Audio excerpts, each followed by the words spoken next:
knight was guarding a fog gate, and that fog gate leads on with the level. However, if you go past the fog gate and through this little door onto the tower over here, there are some fire bombs, I believe. You can't roll through them. Yeah, 6 fire bombs, which will come in handy with the boss, and a tower that leads down to open up a shortcut. Now those dredgelings will swing at the barrels and blow themselves up with powder, or some similar substance, I guess. Now, there's about 6 dredgelings along these paths, which makes it not very hard to get down here. They won't do much damage to you. Unless you let that happen, in which case, yes, they do quite a bit of damage to you.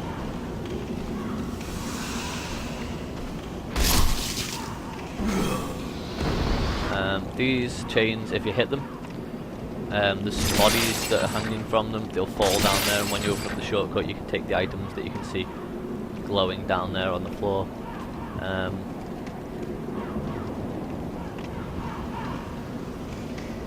Just follow the staircase down. Make sure you follow which direction the stairs are going in, because they do change direction. And if you get hit, if you fall off the stairs, you will take damage. Even if it's this far down, you might take quite a bit of damage. Yeah, there's some explosive barrels down there, and it appears they just hit them, which means they are going to, well, have all died. Keep letting combo attack, then really? Oh, well, now down here you've got their corpses, they all blew themselves up, clever fellows, and you have this lever. If you pull the lever, you open up the shortcut, which leads you back to the start of the level. Now, every time there's a cling ring there, which if I equip a ring, you can equip 2 rings. This cling ring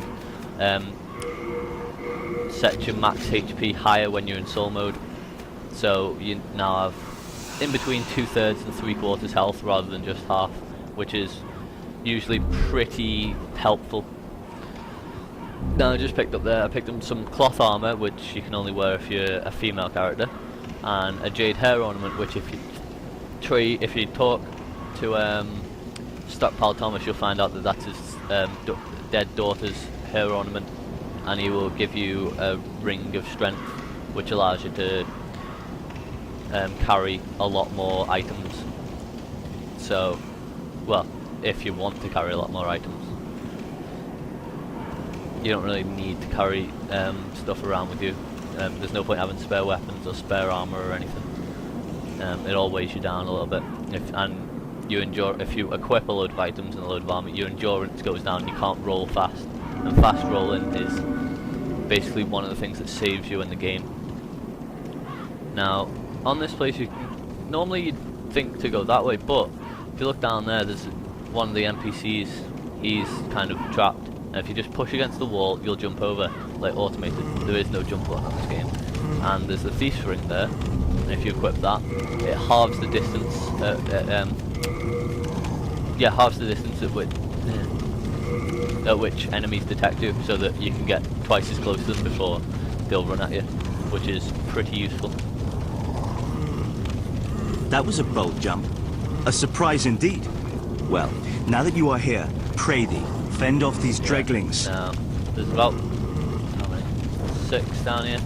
I mean, obviously they're not very strong on their own, but in numbers, they can do quite a bit of damage. And look, like, I'm gonna have some trouble here, maybe. Right, if I come at it from this direction.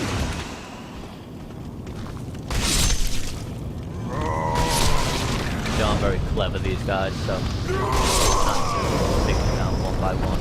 They won't do anything.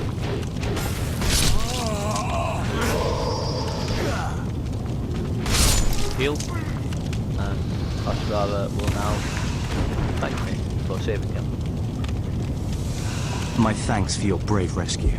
I am Ostrava of Boletaria. Accept this as a token of my gratitude. The brass telescope you can use to basically check out locations that are far away. While using it, obviously you can't attack and you can't see anything else on the screen, so it's only advised to use when you know there's absolutely no chance of an enemy being around.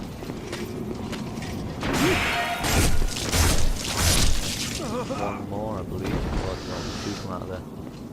Must only be two.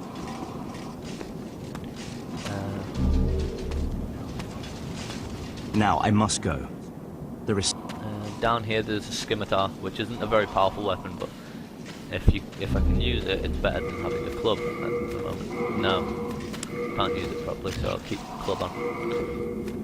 I have two clubs equipped in the right hand apparently, which isn't very handy, I guess. Now, some of these... What on earth are you doing? They What on earth don't are you doing? have a shield. Please! They just have one big long sword, and they're usually easier to take down because they can't block your attacks. But obviously if they hit you, they will do more damage than regular knights.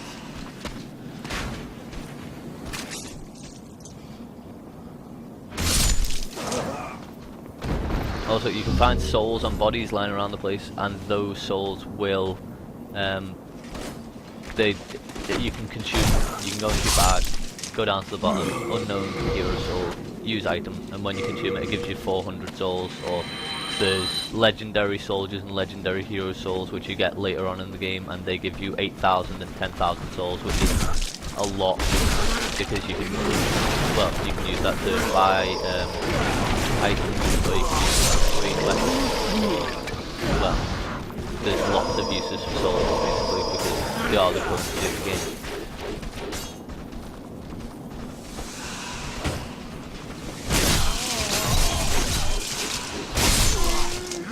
Storm's actually a pretty strong character, but for some reason no one really gets why with that huge armour and sword you have to save him, because frankly you're nowhere near as powerful as he is, and he could easily have taken down all of those dredgelings on his own. But you get rewards for saving him on every single level. He is in every single level up until the last one on this world.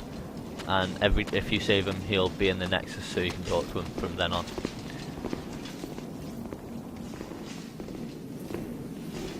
Now there's just a regular axe guy over there. You can roll through one object and it will break them, so it's a quicker way of destroying objects. Now you can backstab people, as I said. If you come up behind them, just KO them. Destroy these, and there are some dredgelings here.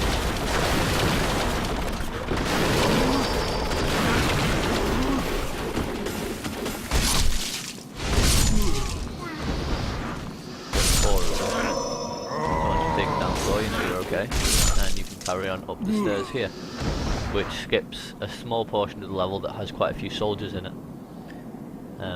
All them soldiers jump down and ambush you if you go along there. This is the way round the level, so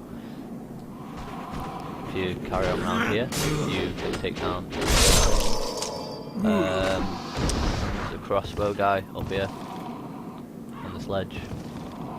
Take him down and pick up the items there, moongrass and an unknown soldier's soul.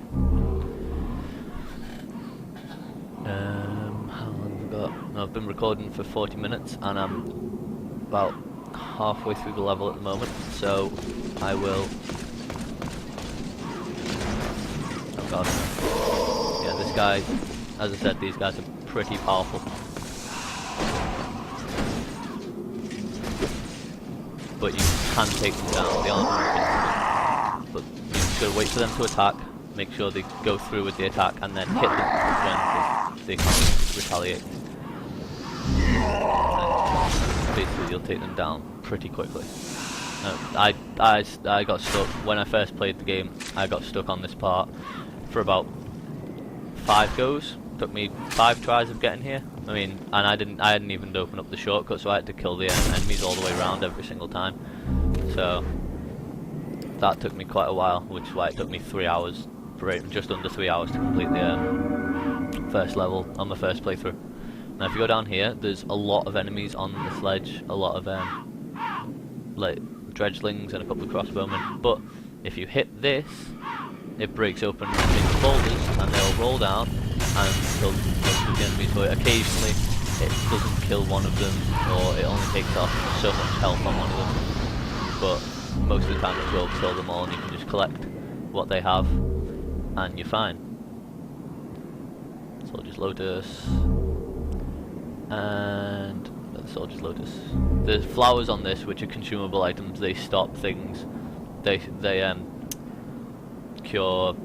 That's what they are. There's bleeding, which are weapons can cause you to bleed if they hit you so many times, and you'll keep taking damage until you use a Soldier's Lotus, which solve bleeding basically. There's poison, which you've got to take a Royal Lotus, and there's Plague, which I can't remember what the Lotus is called, but I know it's a white one, and Royal Lotus is pink. Or I think it's that way around. It could be the other way around. Royal Lotus is white. Oh, Widow's Lotus is white. These two spearmen are quite annoying, but if you try and get one away from the other, when they hit you with their spears, they will lose balance, not be able to attack. So, just heal up. Now, this is a tricky part. If you go up here, some enemies will run at you. Only one or two. Usually, yeah, just that one there. Just let them attack. Move out of the way. Then you might get some crossbowmen shooting you. But what is about to happen is there's a dragon's nest over there, and the dragon flies over and breathes fire on the bridge, killing almost everyone on it. So when it's about to start flaming, like when you see the flames appear in its mouth, you run and you go straight back down to the nest. And then you run down here. This is where the dragon's nest is. There's several items here, but I wouldn't try and get them all at the moment, because you won't have a lot of health, and if that dragon's tail hits you, there's two dragons over here, if that dragon's tail hits you, you will take a lot of damage. But there's some full moon grass over here. There's a purple flame shield, which is an incredibly good shield, and then there's a renowned soldier soul. That's all I'd recommend getting for this first journey here, and then you run back up the stairs and get away from there before the second dragon comes back and starts breathing fire on you.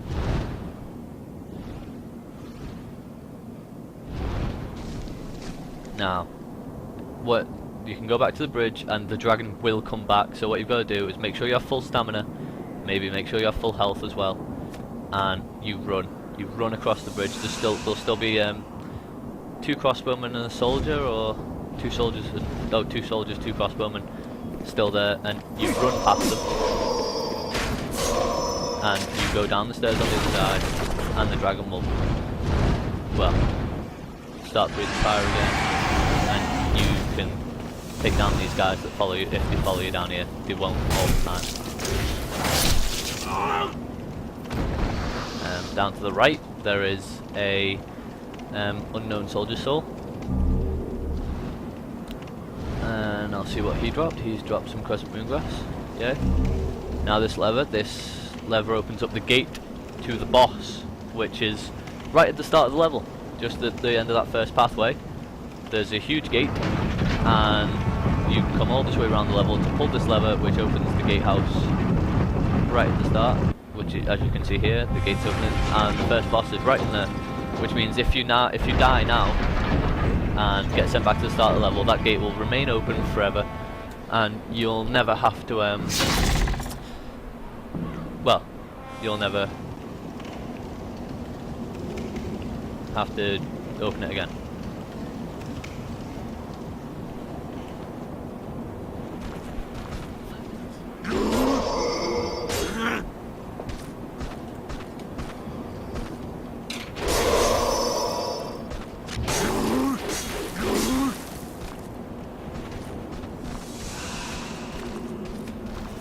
Now these two guys